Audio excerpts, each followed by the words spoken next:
Hello everyone, welcome back to Lex Prep. I'm Arithri Mandal and here is part 3 of our vocab series. First is litigation. Litigations means the process of taking a dispute to a court of law. মানে হচ্ছে আদালতে মামলা পরিচালনার প্রক্রিয়া। Next is number 2, jurisdiction. Jurisdiction means the legal authority of a court to hear and decide a case. মানে হচ্ছে কোনো আদালতের কোনো মামলার উপরে বিচার করার আইনগত ক্ষমতা। Number 3 is plaintiff.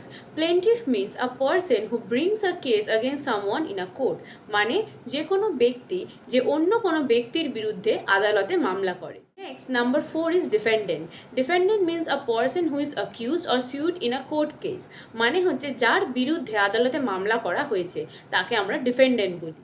Last is number 5, that is verdict. Verdict means the final decision that is given by a jury or a judge in a court case.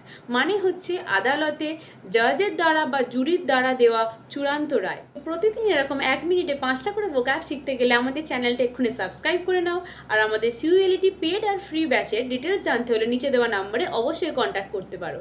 Thank you.